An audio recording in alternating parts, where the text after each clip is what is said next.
Thank you, Honorable Member. As many, the Chair recognizes the Honorable Member for Marco City. Thank you. Thank you very much, Madam Speaker.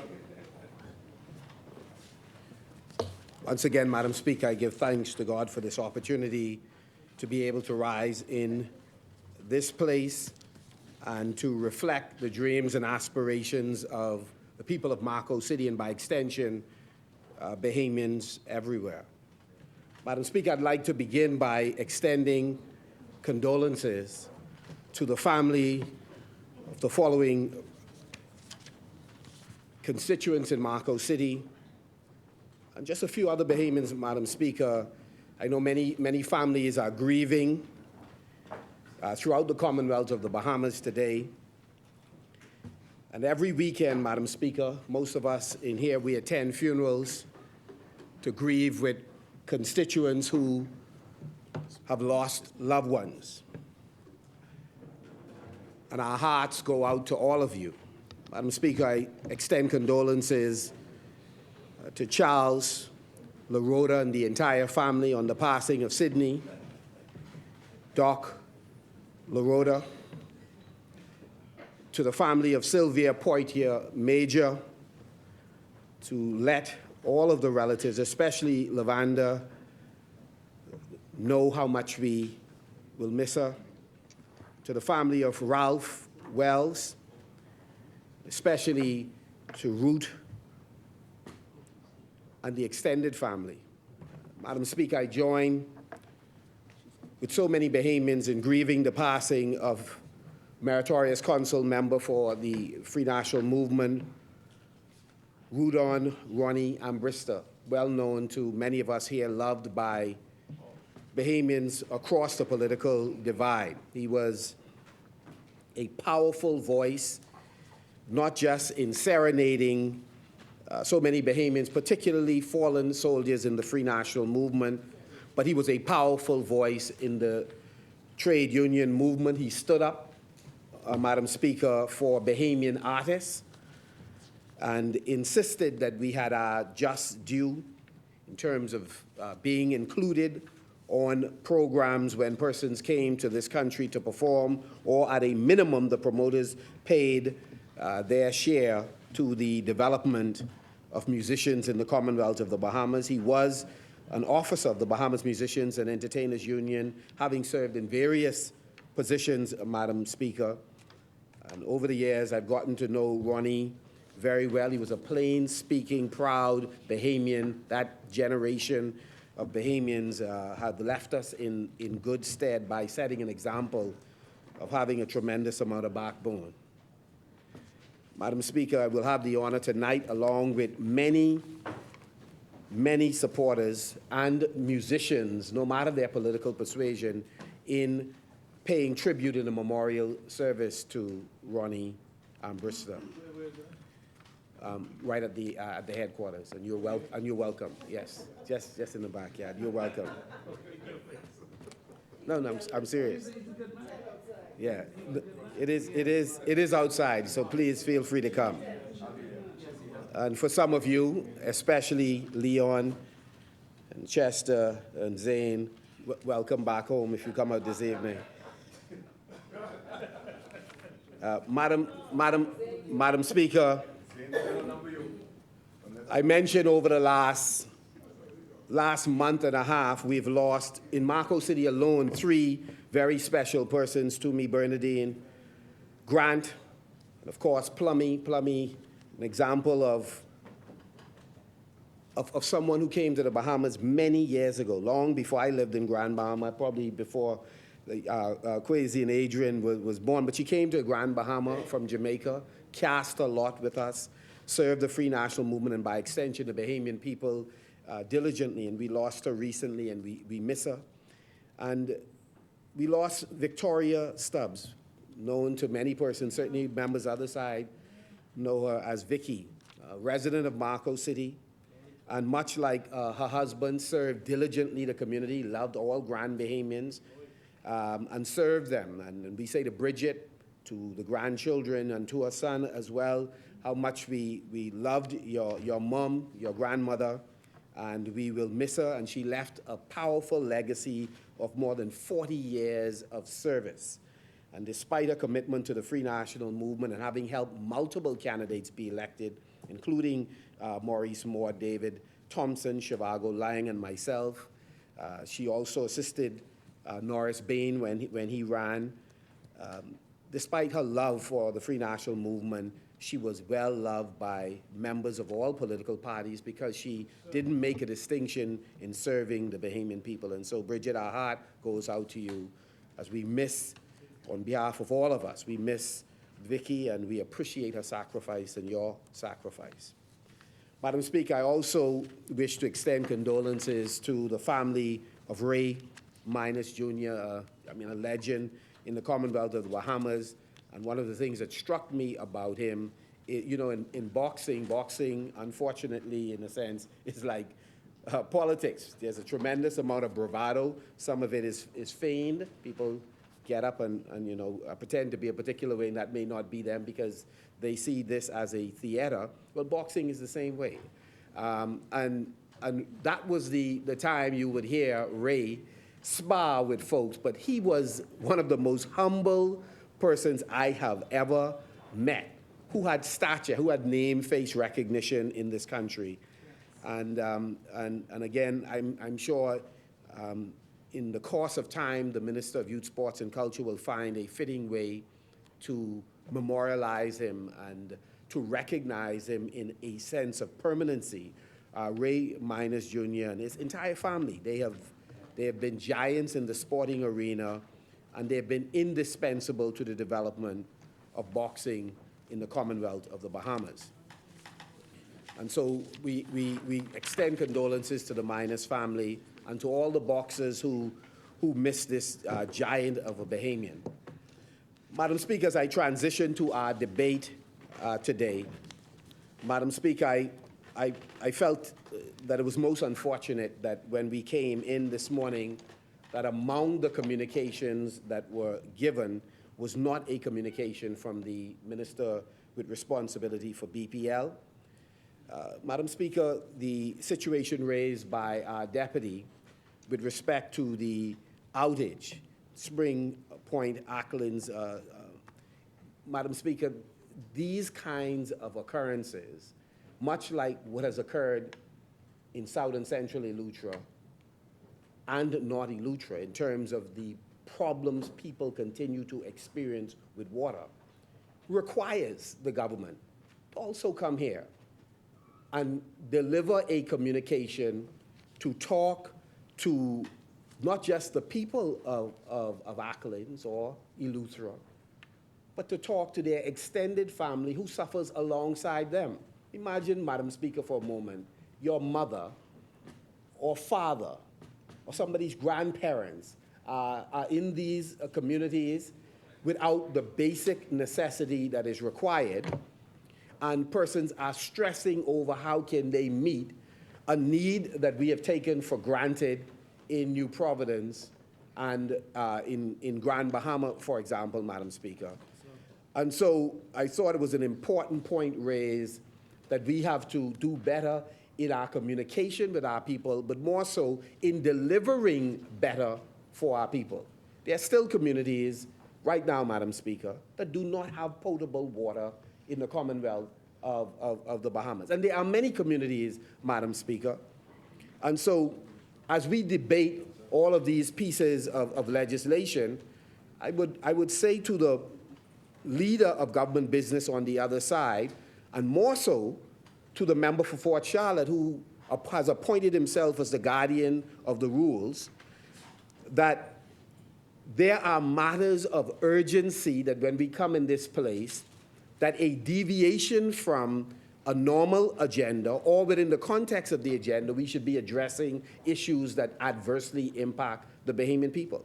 The absence of potable water, Madam Speaker, is a very serious issue, no less than even in Cat Island.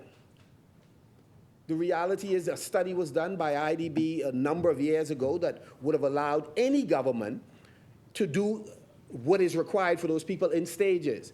to put in potable water in the south, and then in the next cycle you could do central, you can do north. These are things, Madam Speaker, that we gloss over as a community, but it ought to be done. And successive administrations have passed.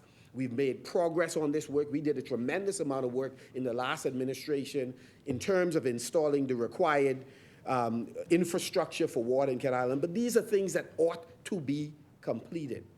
In my own constituency, prior to the 2017 election, we put in water mains, worked along with the Grand Bahama Port Authority and with others in order to ensure that we meet the needs of those residents who are neglected, who do not have water lines in the constituency, and they suffer in the aftermath of climatic events. And they suffer when their pumps go out. Or for Madam Speaker, some of them who do not yet have street lighting because of the dereliction of duty of the port, in part because we give occupancy certificates to developers and they are able to sell homes to residents who are then left uncovered. And then central government decides they will not get involved because it's within the context of Freeport, and that should be the Grand Bahama Port Authority or DevCo, or it should be the developer's responsibility. But Madam Speaker, when I have these conversations, whether it's with the port, or if I have a conversation with a developer, I try to go armed sometimes with a legal opinion. And I'm grateful in some cases there's been favorable response, as it was with respect to the Grand Bahama Utility Company who came, who talked to residents, we met, we were able to work out an arrangement. And of course, the government at that time had sought to intervene and said they'll take over the project. When they got the price point, the utility company never heard back from them. So we were able to continue with the project. But Madam Speaker, there are residents who are still living without basic necessities, and we have to do better, Madam Speaker. So when I hear some colleagues get up and beat their chests about the incredible work that they're doing in the transformation of Grand Bahama, I only say to Nassau members of Parliament or parliamentarians who are from other islands who like to visit Grand Bahama, at least learn the place that you keep talking about that you're going to transform.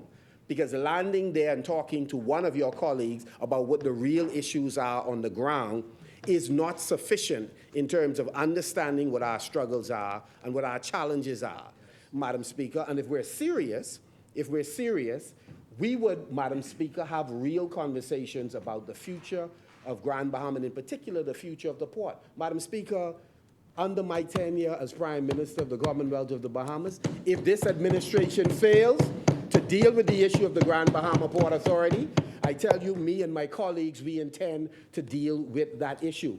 But you can only deal with that issue if you have some moral authority and you're doing your part as well. Because West and East Grand Bahama can't continue in the same manner and you have any moral authority to deal with the Grand Bahama Port Authority. So I think we have an opportunity. You still have 2 years to go, maybe 3, unless you're feeling froggy and you want to jump earlier. You still have a chance to deal with some serious issue in Grand Bahama. We still be challenged with low water pressure in some areas, a fear of using the water in certain locations, and yet we're contemplating and executing an increase in water bill. But it isn't just the Grand Bahama Port Authority. It is a failure of governments to have an ongoing, very serious dialogue with all of the stakeholders. My colleagues and I, in particular, the member for East Grand Bahama, we and other colleagues met with industrials, some of the largest employers in Grand Bahama, to talk about some of the challenges that they face, including the issue of the bylaws, which we made progress on, that we understand is now stalled, that can give more teeth to the Grand Bahama Port Authority so that they can execute some things that we keep pressuring them to execute. And one of the things they say is that there is a lack of dialogue between them and the government. I myself spoke to the Prime Minister. I spoken to multiple ministers on that side about meeting with the business community, particularly the small business owners in Grand Bahama. And I said, when I spoke to the Prime Minister, I said, part of the reason we are in opposition is because there was insufficient discussion with them. They raised some issues that the member for East Grand Bahama, despite his best efforts, couldn't address because it required some other folks getting in the mix and making those things happen. We paid a price. Sad for Grand Bahama, but fortunately for us, y'all are doing the exact same thing right now, and the business community is greatly disillusioned. It is important to engage them. That people who are doing import-export can't be made to feel as if they are criminals by default by the Customs Department, for example. So there is a need to have real dialogue with the industrials, with other stakeholders, and to make sure that the licensees of the port are truly empowered. And so, Madam Speaker, that is a wonderful segue to what is a part of our discussion, because there is now a museum in the Grand Bahama community, and in particular in Port Lucaya, dealing with and displaying some of the artifacts that have been salvaged from Bahamian waters. And so, Madam Speaker, I know that this is an important issue for us here in the Commonwealth of the Bahamas. And so I am pleased on behalf of the residents of Marco City, and by extension our supporters, to lend my voice with my colleagues on the issues of antiquities, monument, and museum regulations 2023. Madam Speaker, the member for St. Anne's has mentioned on more than one occasion, and we have all mentioned on different occasions, there is a need for better coordination of what we do in the Parliament. We have been more than cooperative with the government, and we are deeply concerned with the manner in which things are being dealt with. We say to members opposite, to the member for Cat Island, Rumkins, and Salvador, and to the leader of government business, do not attempt to beat us with any switch you have for anybody else. You say that this is a new day. You have an opposition that's been very cooperative, civil in our discussions with you. We have an opportunity to workshop those amendments and legislation that you bring to the House so that we can have a bipartisan approach on things that are of common interest to all Bahamians. This is one of them. When we brought to Parliament the legislation that sought to protect the biological resources of the Bahamas, we took some time to have some discussions with the various stakeholders to make sure that those biological resources, persons would discontinue coming to the Bahamas, studying, extracting those resources, taking it back to their university or the companies for which they work, and then making millions and millions of dollars without us benefiting from it. Well, similarly, today, this amendment seeks to increase the amount of resources that we are able to get as a country from those things that are in Bahamian waters. Madam Speaker, that's the right thing to do. Any increase, Madam Speaker, is important. But Madam Speaker, this, we believe, is a filler legislation. So let me just be clear. We don't believe that in Cabinet you sat down, had a discussion about this piece of legislation, and you really thought that this was so massive a thing that this would occupy the entire day. We are uncertain why you pulled the last piece of legislation, as we are uncertain on why you had rescheduled the Central Bank Amendment Act 3 times, and also rescheduled several other pieces of legislation. But Madam Speaker, one of the things, Madam Speaker, that I think we have an opportunity to do is to hit the reset button on approaching these kinds of legislation in a more comprehensive way. I would have expected, Madam Speaker, for the members opposite in bringing this bill would be to come and give us some of the facts. How many licenses today have been issued in the Bahamas relative to this? To what extent has this administration been armed, and St. Anne's hinted on it? Have you been armed with the information in terms of wrecks that you are already aware of in waters in the Commonwealth of the Bahamas? What is the value, Madam Speaker, of the facility that you intend to put in place where there will be storage of those items that you intend to take possession of, Madam Speaker? Have you done a costing? Have you done any projection around what the facility is going to cost, Madam Speaker, and who will in fact manage the facility? what is the methodology, Madam Speaker? I want to digress just for a second. What is the methodology being used by the AAMC in terms of, Madam Speaker, Bahamians participating on these vessels? I recall when I was the Minister of Agriculture, we had a system where one, for example, Defense Force officer was on the vessels. We learned fairly quickly that that is a system that has to be modified. And no one person should be embedded for any extended period of time for obvious reasons. Do we have qualified persons who are able to monitor what the salvagers are in fact doing in our water? And we learned that with biological resources. We learned that when we were doing the study of some of the pelagic species, and you're trying to figure out whether or not you had a new stream of income, whether it's for the blue crab.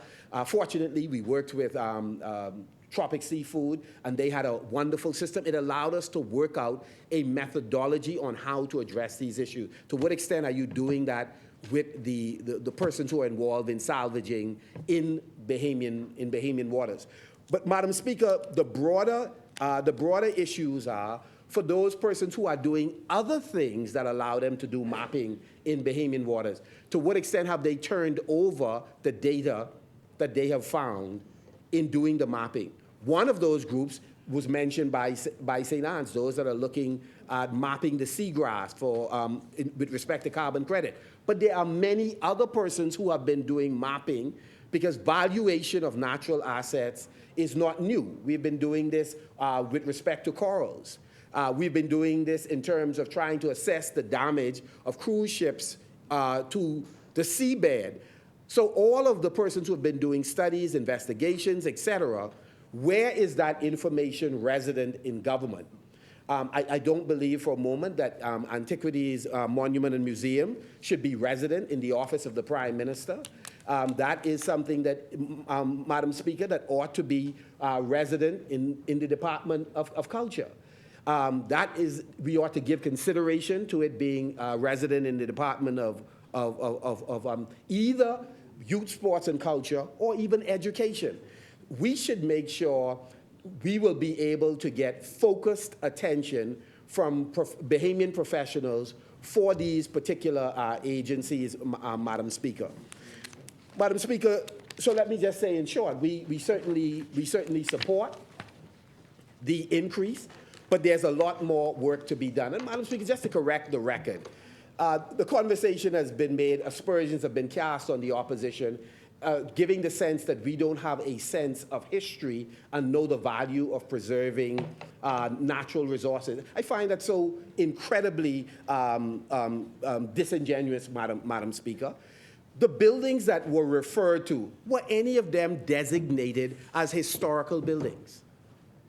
See, because one can make the case that if you rip down an old building that is no longer functional, it really depends on what is the designation of that building or what is unique about the history. Because based on the argument that was offered earlier, we have a whole lot of buildings we can't knock down in the Commonwealth of the Bahamas because they old. And the ones that were mentioned were old and dysfunctional and costly and was a health hazard. Now, if you really want to talk about destroying history, let's talk about an earlier iteration of the Progressive Liberal Party that supported Treasure Sands, when Treasure Sands, then developer, savaged the area at Carlton Point at the entrance of Treasure Key. Here was an area where we found, and it was documented by Bahamian professionals, the ballast and other artifacts from vessels that had shipwrecked, and all of those artifacts then were washed ashore. And so at the entrance of Treasure Key, no, in Abaco. And so you had the same professionals who you all have referenced in this debate, who came down, saw the site, collected the artifacts, verified that it's a space that should be preserved, and the then government permitted using, by the way, some equipment by a former senator of the then government to actually run fill over the entire area to create a pathway. I was one of those activists who spent time with the residents of the community, petitioning the then government, petitioning the developers. Let us preserve this area for posterity and as a potential site for persons to come in and to see and learn about Bahamian history. And again, nobody listened to us, and it was savage. So if we're going to have a real bipartisan discussion, I'm sorry? It's an extension of the property across the road, and the artifacts have been covered. So, Madam Speaker, just before I take my seat, I just want to refer to a couple of very quick things, Madam Speaker. One is, and forgive me, Madam Speaker, that I put it in these terms. Madam Speaker, we came to this House when we were discussing the Central Bank Act. We were beaten relentlessly, verbally that is, figuratively, by the government. Called all manner of names. They even used terms like don't be dunce, etc. When we said that the government, through the amendment of the Central Bank Act, they actually admitted to having broken the law in taking possession of an illegal loan. And up and down, the government denied this. We just read into the record of the House of Assembly from the Central Bank report. They listed it not as a government asset and them acting as Freetown suggested, as an agent on behalf of the government. The government was given a loan, which it has to repay by the end of this year. Madam Speaker, I raise this. For the average Bahamian, this may not be a sexy, emotional, or emotive political issue. But what it is, Madam Speaker, it's something that reveals the mindset of this administration, a willingness to break the law. And Madam Speaker, and have no less than a government agency indicate that they have done so. And Madam Speaker, this isn't just one issue. This is one of several issues. We asked earlier about, I would say, misappropriation by definition, Madam Speaker, is take... The chair recognizes the honourable member for West Palm and Liberty. Again, we are concerned about the terminology, about breaking the law. I think what was discussed in this Parliament during that debate was a misinterpretation or clarification of the law. And it was where the central bank and its attorneys proffered a particular view. And of course, the government and its attorneys in the Attorney General's office had another, which led subsequently to dialogue and then, of course, to debate. The government never intended to break any law, and we prefer if you refrain from that statement. Thank you, honourable member. Madam Speaker, the government may not have intended to break the law, but the government did. Which is why, Madam Speaker, we had to have an amendment to the Act to cover the behavior of the government at that time. And so, Madam Speaker, we asked early, for example, about we asked early about the decisions made by BPL. We said, how much is the government spending to subsidize BPL? Because we noticed they weren't passing on the cost of the increased fuel charge to Bahamians. The government denied that at the time. And Madam Speaker, the short of that story is we learned later, and we continue to get more information, that the government is now trying to recover this money that it put into BPL without any legal authority to do so. Misappropriation by definition, Madam Speaker, means that monies earmarked for something else really is not permitted by law to be used for something else. There's a simple process. They needed to come to Parliament to get permission to do what they did. Failure to come to Parliament to do that, Madam Speaker, means that they have illegally acted in how they have used money. I gave only 2 examples, Madam Speaker, to point out to this administration that is big on accusing people of corruption, of lack of accountability, that now that they are in the chair, they have an opportunity to do things differently if they perceive that in the past some things were done that were untoward. But what is clear, Madam Speaker, is that this administration is prepared to bully through and to brazen through any decision it makes, and if they have to come back later to make the legislation retroactive to cover that act, they are prepared to do so, Madam Speaker. And this is not an example of good governance. And so, Madam Speaker, I say to my colleague, my brother from Cat Island, Rumkey in San Salvador, it's important for him to be focused on these critical issues in terms of governance, because the implication, Madam Speaker, to local investors, the implication to international investors, to rating agencies, is that we do not have a good handle on how we are managing the economy of the Commonwealth of the Bahamas. And Madam Speaker, we believe that this administration has an opportunity to create a prosperous economy where all Bahamians can benefit. But they are failing to take the necessary time, Madam Speaker, to focus on spending some time at the desk and doing the tough job. They are not taking the time. I listened to the member for Centerville, the comments the member for Centerville made with respect to downtown, etc. I agree with the member. But what is interesting is the member is saying this standing in the shadow of the Minister of Tourism. This is not an administration in cabinet who are talking with each other, Madam Speaker. And if they are talking with each other, Madam Speaker, they are certainly disagreeing, and they are bringing that disagreement in the Parliament of the Bahamas because they have separate views on how to transform the economy of the Commonwealth of the Bahamas, Madam Speaker. Thank you, Honourable Member. The Chair recognizes the Honourable Member for Centerville. There's no disagreement between myself and the member for Exuma, Madam Speaker, the minister that was referred to. It's just to make sure that is clear, Madam Speaker. Thank you, Honourable Member. Asmi? Sorry, Madam Speaker. Madam Speaker, I was simply making the point that the transformation of Bay Street and downtown, the member spoke at length about the straw market, but more importantly about the transformation of downtown and the condition that it is in. The member with responsibility for Exuma and Ragged Islands is now tasked with the job of that particular transformation. So if we are sitting in the same cabinet, focused on these initiatives that will change downtown, inclusive of the straw market, I would think that the more appropriate approach would be to say, in light of the condition, I'm happy to stand with the member who is in the process of doing A, B, C, D. Madam Speaker, they are replete with examples that they are not communicating with each other, but we are paying the price. The Bahamian people are paying the price for their lack of coordination. Asmini?